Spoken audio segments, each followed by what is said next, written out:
नमस्कार, बहुत स्वागत है आपका सिटी टॉप 10 में। खबरों के साथ मैं हूं रीनू। चलिए सबसे पहले हम देखेंगे भोपाल की टॉप 10 खबरें। एमपी कांग्रेस का हिंदुत्व कार्ड। कमलनाथ के निवास पर सजेगा कृष्ण दरबार। राम मंदिर निर्माण की शुरुआत पर किया था हनुमान चालीसा का पाठ। भोपाल में श्री कृष्ण जन्माष्टमी की तैयारियां। श्री कृष्ण प्रणामी मंदिर में जोर शोर से चल रही तैयारियां। आत्मनिर्भर एमपी पर वेबिनार के अंतिम दिन हुआ मंथन। अर्थव्यवस्था और रोजगार विषय पर देश के विषय विशेषज्ञों ने दी राय। सीएम शिवराज ने कहा, लोकल के प्रोडक्ट को बना सकते हैं ब्रांड।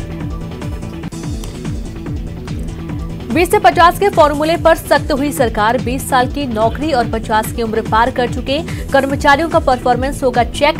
कोरोना संकट से बिगड़ी वित्तीय व्यवस्था के चलते सामान्य प्रशासन विभाग का आदेश।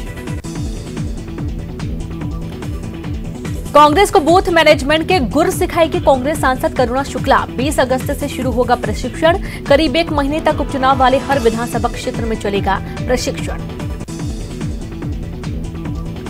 भोपाल में बारिश से स्कूल में पानी भर गया। पुराने भोपाल के सरकारी हाई स्कूल में हर तरफ पानी ही पानी नजर आ रहा। कल से हो रही बारिश से कई इलाकों में जलभराव हो गया। मंगलवार को राजधानी में कोरोना के 107 नए पॉजिटिव मरीज मिले। 72 लोग एंटीजन टेस्ट से हुए डिटेक्ट। ऑफिस, बिजली कंपनी, टीबी अस्पताल, जीएमसी और एम्स से लगातार मिलते जा रहे संक्रमित। हमीदिया कॉलेज को जिला प्रशासन ने किया सील। कोरोना पॉजिटिव कर्मचारी मिलने के बाद किया गया सील। आगामी आदेश तक प्रोफेसर को महाविद्यालय न आने का मिला आदेश। स्वतंत्रता दिवस समारोह में पहली बार परेड में मार्च पास्ट नहीं करेंगी टुकड़ियां।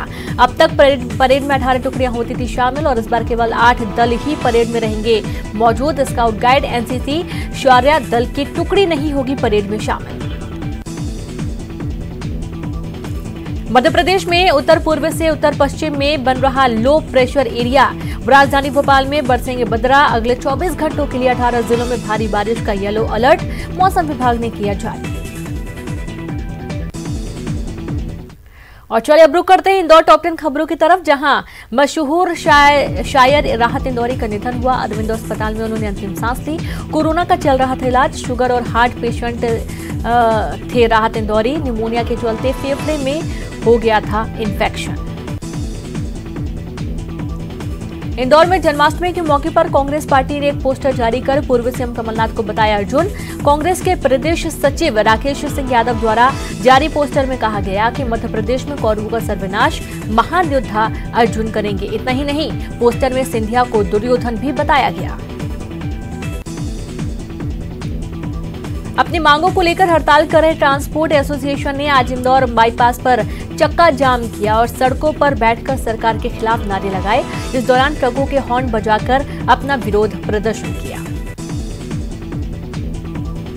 न्यायालय को खोलने की मांग को लेकर इंदौर जिला न्यायालय के बाहर वकीलों ने जमकर प्रदर्शन किया। इस दौरान वकीलों ने हाथों में तख्तियां लेकर नारेबाजी भी की। कोरोना के प्रति रोग प्रतिरोधक क्षमता का पता लगाने के लिए आज इंदौर में सीरो सर्वे शुरू। 85 वार्डों में 170 लोगों की टीम 7 दिनों में 7000 घरों से ब्लड सैंपल करेगी इकट्ठा। सर्वे के दौरान उन लोगों के सैंपल्स लिए जाएंगे जिन्हें संक्रमण नहीं हुआ है और एक घर से सिर्फ एक सैंपल ही लिया जाएगा। इंदौर के एक भाजपा नेता की लापरवाही परिवार के साथ ही कॉलोनी के लोगों को भी मुश्किल में डाला। राजेंद्र नगर क्षेत्र की मां विहार कॉलोनी निवासी कारोबारी और भाजपा नेता दीपक छोड़वानी ने राखी के पहले कम्युनिटी हॉल में लगातार की थी 3 पार्टियां और इसके बाद परिवार के 19 लोग हुए कोरोना संक्रमित। इंदौर में 2 महिलाओं के गले से चेन छीनकर बदमाश फरार। बाइक सवार बदमाशों ने दिया वारदात को अंजाम। लसूड़िया और तिलक नगर इलाके में वारदात। सीसीटीवी में कैद हुई बदमाश। ज्वाइंट कमिश्नर की पत्नी को बनाया आरोपियों ने निशाना। उपजेल देपालपुर से भागने का प्रयास करने वाले आरोपियों के खिलाफ अब देपालपुर पुलिस ने जेल से भागने का प्रकरण किया दर्ज। पुलिस अब आरोपियों को जल्द ही जेल से गिरफ्तार कर आगे की कार्रवाई करेगी और इसके साथ ही आरोपियों को अब उपजेल से सेंट्रल जेल शिफ्ट किया जाएगा। ऑपरेशन क्लीन माफिया के वक्त से जेल में बंद भूमाफिया राम सुमिरन कश्यप की बीमारी से मौत हो गई। कश्यप अपने भाई समेत धोखाधड़ी के मामले में पिछले कुछ माह से जेल में बंद था। सोमवार को उसे बीमारी के चलते एमवाई अस्पताल के कैदी वार्ड में भर्ती कराया गया था, जहां आज सुबह उसने दम तोड़ दिया। टाटपट्टी बाखल इलाके में स्वास्थ्य विभाग की टीम पर हमला करने वाले एक आरोपी को छतरीपुरा थाना पुलिस ने किया गिरफ्तार।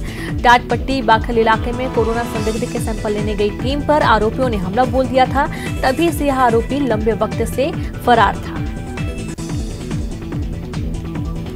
और चलिए अब रुक करते हैं ग्वालियर की टॉप 10 खबरों की तरफ, जहां जन्माष्टमी के लिए प्रशासन ने गाइडलाइन जारी की है और एक समय में 5 लोगों को मंदिरों में मिलेगा प्रवेश। भक्तों को सोशल डिस्टेंसिंग का पालन करना होगा।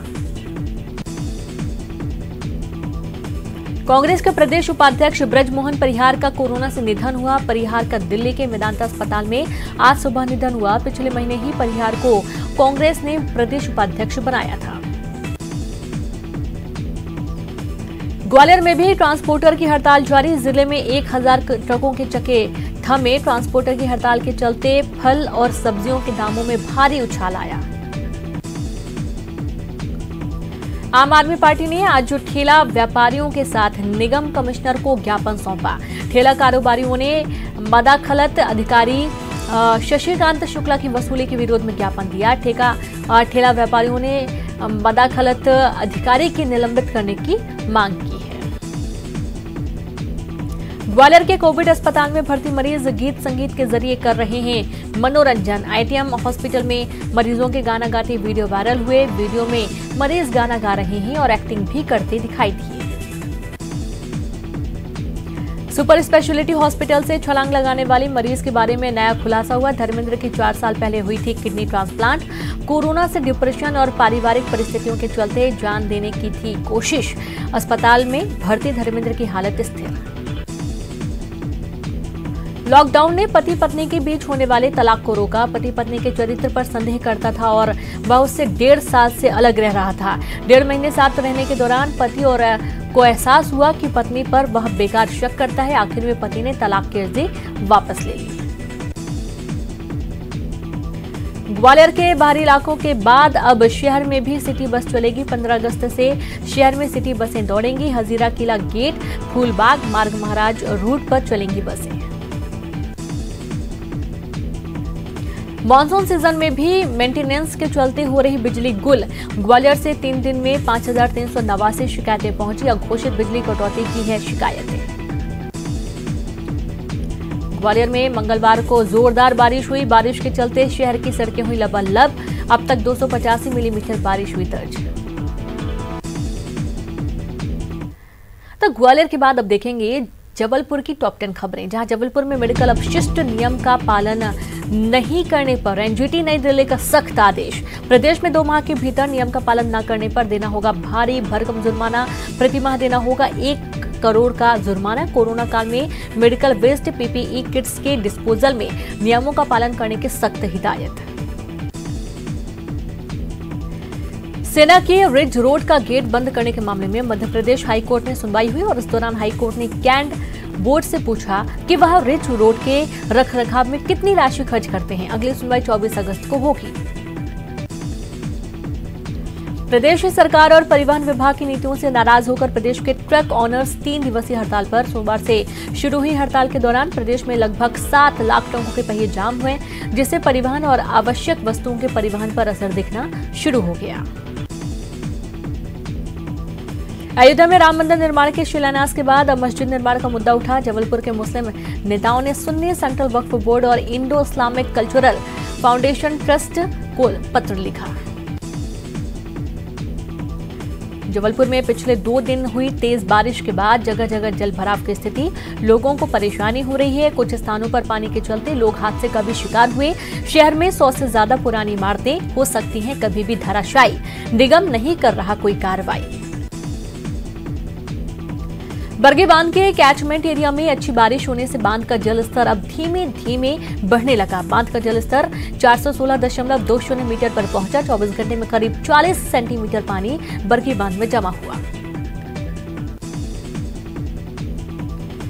कोरोना संक्रमण काल में पथ विक्रेताओं को आत्मनिर्भर बनाने के सरकार के दावे खोखले। जबलपुर की बात करें तो यहां 80,000 से अधिक पथ विक्रेताओं ने 10,000 की राशि ऋण के रूप में पाने आवेदन किए, लेकिन अब तक मात्र 1500 पथ विक्रेता भी इससे लाभान्वित नहीं हो पाए। शहर में कोरोना 2000 का आंकड़ा छूने के करीब 49 नए मरीज सामने आए, जबकि 2 मरीजों ने कोरोना से दम तोड़ दिया। शहर में अब तक कोरोना वायरस का आंकड़ा 1934 पर पहुंचा। जबलपुर के गोरखपुर थाना अंतर्गत मांडवा बस्ती में शातिर बदमाश की हत्या करने वाले 5 लोगों को पुलिस ने किया गिरफ्तार। जबलपुर के खमरिया थाना अंतर्गत सोनपुर गांव में मगरमच्छ के बच्चे ने 1 घंटे तक मचाया आतंक, जिसका वीडियो सोशल मीडिया में वायरल हुआ। और अब रुक करेंगे सीधे रायपुर की खबरों की तरफ। चलिए शुरू करते हैं। कोरोना वायरस संक्रमण के चलते इस बार कृष्ण मंदिरों में जन्माष्टमी का उत्सव सादगी से मनाया जाएगा। मंदिर में आने वाले सभी भक्तजन 6 फीट की उचित दूरी पर खड़े होकर भगवान श्री कृष्ण के दर्शन कर सकेंगे। भक्तों को स्क्रीनिंग और सैनिटाइजेशन टनल से होकर मंदिर में प्रवेश मिलेगा। जन्माष्टमी पर कोरोना का असर रहने वाला है। इस्कॉन मंदिर में भक्तों के किसी भी प्रकार की पूजन सामग्री या अन्य कोई वस्तु चढ़ाने पर रोक लगा दी गई। बिना मास्क मंदिर में प्रवेश नहीं मिलेगा। राजधानी रायपुर में सराफा बाजार जन्माष्टमी पर बंद रहेंगे। 12 अगस्त को सराफा बाजार बंद रखने का फैसला लिया गया है।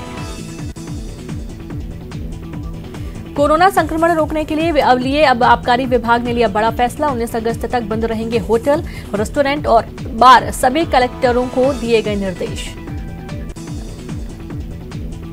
मुख्यमंत्री भूपेश बघेल ने छत्तीसगढ़ की पहली महिला सांसद मिनी माता को उनकी पुण्यतिथि पर श्रद्धांजलि अर्पित की और इस अवसर पर सीएम ने अपने रायपुर निवास से वीडियो कॉन्फ्रेंसिंग के जरिए न्यू राजेंद्र नगर स्थित सांस्कृतिक भवन परिसर में लगभग 44 लाख रुपए की लागत से नवनिर्मित मिनी माता स्मृति भवन का लोकार्पण भी किया।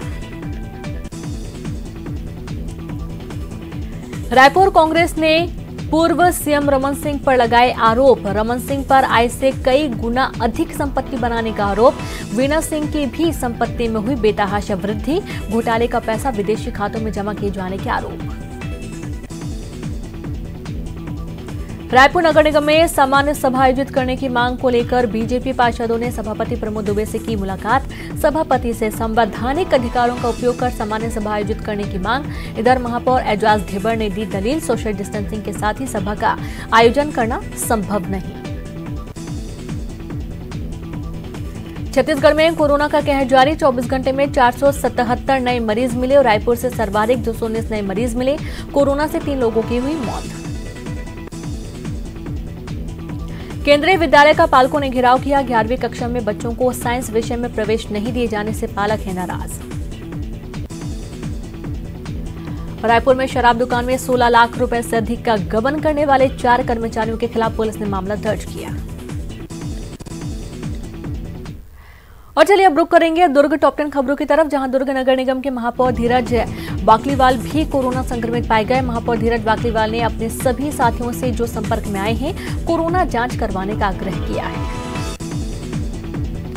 दुर्ग जिले में कोरोना संक्रमण से 2 लोगों की मौत हो गई। मृतकों में एक बीएसएफ का जवान और दूसरा एक बुजुर्ग शामिल। जिले में मृतकों की संख्या बढ़कर 20 हो गई। भिलाई के खुर्सीपार क्षेत्र में देर रात आपसी विवाद में एक दंपति की हत्या हो गई। आरोपी युवक ने तलवार मारकर पति पत्नी सहित उनके बेटे को गंभीर रूप से घायल कर दिया था। मामला अवैध शराब बिक्री को लेकर विवाद हुआ। भिलाई के खुर्सीपार में हुए डबल मर्डर के मामले में पुलिस ने एक मुख्य आरोपी सहित कुल 3 लोगों को किया गिरफ्तार। सोमवार की रात तीनों आरोपियों ने मिलकर ही दंपति सहित उनके बेटे के साथ जमकर मारपीट की थी।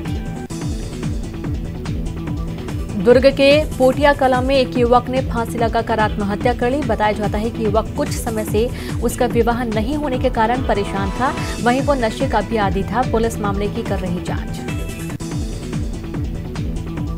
सांप के डसने से दुर्ग के डुंडेरा में रहने वाली एक मासूम बच्ची की मौत हो गई। घटना के बाद परिजन ओजस्वी को अस्पताल भी लेकर गए, लेकिन उसे चिकित्सकों ने मृत घोषित कर दिया। भिलाई शहर के नागरिकों की वर्तमान और भविष्य की जरूरतों को पूरा करने के लिए बनाए जा रहे 66 MLD जल शुद्धिकरण प्लांट का काम पूरा। इस प्लांट के माध्यम से 46,000 लोगों तक शुद्ध जल पहुंच सकेगा। नगर निगम भिलाई प्रशासन स्वच्छ भारत मिशन के मानकों के मुताबिक शहर को स्वच्छ एवं सुंदर शहर बनाने प्रयासरत और इसी के तहत हाल में आरंभ किए गए पावर हाउस अंडरब्रिज में की जा रही आकर्षक पेंटिंग। भिलाई नगर पालिक निगम प्रशासन के लिए सुनहरा खाद आय का बड़ा स्रोत साबित हो रहा और इससे निगम प्रशासन ने 1 साल के भीतर 80 लाख रुपए का राजस्व जुटाया। घरों से SLRM सेंटर में पहुंचने वाले गीला कचरे से बनी सुनहरा खाद की क्वालिटी इतनी अच्छी है कि एजेंसियां हाथों हाथ खरीदने के लिए तैयार हैं। भिलाई की एक और प्रतिभावान छात्रा नुपुर बघेल ने अमेरिका में अपनी प्रतिभा का लोहा मनवाया। नुपुर का चयन USA के कैलिफोर्निया की कंपनी फेसबुक में सॉफ्टवेयर इंजीनियर के रूप में हुआ है, जहां नुपुर को 1.5 करोड़ रुपए का वार्षिक पैकेज मिलेगा। और एक छोटा सा ब्रेक, हम जल्द हाजिर होंगे। ब्रेक के बाद एक बार फिर से आप सभी का स्वागत है। सुशांत केस में जांच का जिम्मा किसे मिलेगा, इस पर अभी इंतजार करना होगा, क्योंकि सुप्रीम कोर्ट ने सुनवाई के बाद फैसला सुरक्षित रख लिया है और गुरुवार तक सभी पक्षों से लिखित जवाब की मांग की है। आज सुप्रीम कोर्ट ने किसने क्या दलील पेश की है, देखिए इस रिपोर्ट में। सुशांत सिंह मौत मामले को लेकर सुप्रीम कोर्ट में सुनवाई हुई। कोर्ट ने सभी पक्षों की दलीलों को सुना। सुनवाई के दौरान रिया चक्रवर्ती के वकील श्याम दीवान ने सबसे पहले अपना पक्ष रखा। श्याम दीवान ने कहा कि पटना में दर्ज FIR मुंबई ट्रांसफर हो, क्योंकि जब पटना में घटना हुई ही नहीं तो वहां FIR क्यों। श्याम दीवान ने सवाल खड़ा किया कि 38 दिन की देरी से FIR दर्ज करने का मतलब क्या है। वहीं आरोप लगाया कि पटना में राजनीतिक वजह से FIR दर्ज की गई और राजनीतिक फायदे के लिए मामले को तूल दिया जा रहा है। श्याम दीवान ने कहा कि मुंबई पुलिस इस मामले की ठीक तरीके से जांच कर रही है और इस मामले में हो रही मीडिया ट्रायल पर रोक लगानी चाहिए। रिया के वकील ने कोर्ट के सामने अपनी दलील रखी। इस दौरान सुप्रीम कोर्ट के जज और रिया के वकील के बीच सवाल जवाब भी हुए। जज ने पूछा, क्या आप मामले में CBI जांच चाहते हैं? रिया के वकील ने कहा, हम निष्पक्ष जांच चाहते हैं, लेकिन बिहार में FIR दर्ज होने पर कोर्ट विचार करे। फिर जज ने पूछा, आपकी याचिका में ही CBI जांच की बात है, क्या आप चाहते हैं कि CBI इस मामले की जांच करे? जवाब में रिया के वकील ने कहा, हम चाहते हैं सही एजेंसी जांच करे। सुनवाई के दौरान सुप्रीम कोर्ट में सुशांत सिंह राजपूत के पिता के वकील विकास सिंह ने भी अपनी दलील रखी। विकास सिंह ने कहा, आसाराम केस की पीड़िता राजस्थान से थी, फिर भी मामला दिल्ली में दर्ज हुआ और मुंबई पुलिस की जांच पर उन्हें भरोसा नहीं है। विकास सिंह ने कहा कि मीडिया रिपोर्ट में महाराष्ट्र के CM के बेटे का नाम आया है, इस पर भी विचार करने की जरूरत है और अगर जांच में देरी होगी तो सबूत नष्ट होंगे। विकास सिंह ने कई सवाल भी खड़े किए। कहा कि सुशांत सिंह का दरवाजा तोड़ने के पहले बहन को क्यों नहीं बुलाया गया और डेड बॉडी पर जो निशान हैं वो बेल्ट के भी हो सकते हैं। विकास सिंह ने रिया चक्रवर्ती पर भी आरोप लगाया कि उसने घटना के बाद सुशांत सिंह के पिता से बात नहीं की और सुशांत को उनके परिवार से दूर कर रही थी। इसलिए जो इन्होंने पॉलिटिसाइज करने की कोशिश की उसका हमने जवाब दिया कि देखिए इन्होंने प्रेस क्लिपिंग्स लगाए हैं, लेकिन हमने कोई प्रेस क्लिपिंग नहीं लगाया जिसमें तमाम प्रेस कह रही है कि वहां भी कोई पॉलिटिशियन इन्वॉल्व है। बिहार सरकार के वकील मनिंदर सिंह ने भी सुप्रीम कोर्ट में दलील दी। कहा कि मुंबई पुलिस ने इस मामले में FIR दर्ज नहीं की, बिना FIR के ही 56 लोगों का बयान लिया। मुंबई पुलिस ने जांच में बिहार पुलिस को सहयोग नहीं किया। बिहार पुलिस के सीनियर अधिकारी को क्वारंटीन कर दिया गया और राजनीतिक दबाव में काम कर रही है महाराष्ट्र पुलिस। बिहार सरकार के वकील ने कई सवाल भी खड़े किए। मुंबई पुलिस ने क्यों नहीं दर्ज की एफआईआर? बिना एफआईआर महाराष्ट्र पुलिस क्यों जांच कर रही है और महाराष्ट्र पुलिस इस मामले में किसे बचाना चाहती है? सुशांत सिंह राजपूत के पिता के वकील और बिहार सरकार के वकील की दलील के बाद बारी आई महाराष्ट्र सरकार के वकील अभिषेक मनु सिंघवी की। अभिषेक मनु सिंघवी ने कहा, बिहार पुलिस को जांच का अधिकार नहीं है। क्या शिकायतकर्ता की सुविधा के लिए कहीं भी केस दर्ज होगा? अभिषेक मनु सिंघवी ने कहा कि ट्रांसफर याचिका को जानबूझकर सनसनीखेज बनाया जा रहा है। सबसे आखिर में सॉलिसिटर जनरल तुषार मेहता ने अपना पक्ष रखा। तुषार मेहता की दलील थी कि महाराष्ट्र सरकार के हलफनामे में सही जानकारी नहीं। मुंबई में ना एफआईआर हुई, ना ठीक से जांच हुई। इस मामले की निष्पक्ष जांच होनी चाहिए, सच्चाई सामने आनी चाहिए और सीबीआई जांच की बिहार सरकार की सिफारिश को केंद्र ने मान लिया है। सुप्रीम कोर्ट में सुनवाई के दौरान कानूनी लड़ाई के साथ साथ राजनीतिक लड़ाई भी देखने को मिली। हालांकि कोर्ट ने दलील को सुनने के बाद फैसला सुरक्षित रखते हुए सभी पक्षों से गुरुवार तक अपना जवाब दाखिल करने को कहा है। तमाम पक्षकारों से लिखित जवाब दाखिल करने के लिए सुप्रीम कोर्ट में कहा है। सुप्रीम कोर्ट उसके बाद इस मामले में अपना अहम फैसला सुनाएगा। सुप्रीम कोर्ट अपने फैसले में यह तय करेगा कि बिहार में रिया चक्रवर्ती को लेकर जो एफआईआर दर्ज किया गया है उसका ट्रांसफर महाराष्ट्र में किया जाए या ना किया जाए। दूसरा, सुप्रीम कोर्ट अपने फैसले में यह भी तय करेगा कि इस मामले में जांच सीबीआई करे या फिर ना करे। इंतजार करना होगा फिलहाल सुप्रीम कोर्ट के फैसले का, लेकिन इस फैसले में कहीं ना कहीं सुशांत सिंह राजपूत की मौत की निष्पक्ष जांच का एक बड़ा फैसला सुप्रीम कोर्ट आने वाले दिनों में सुनाने वाला है।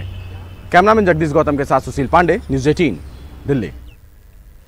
और इसी के साथ इस बुलेटिन में इतना ही। नमस्कार।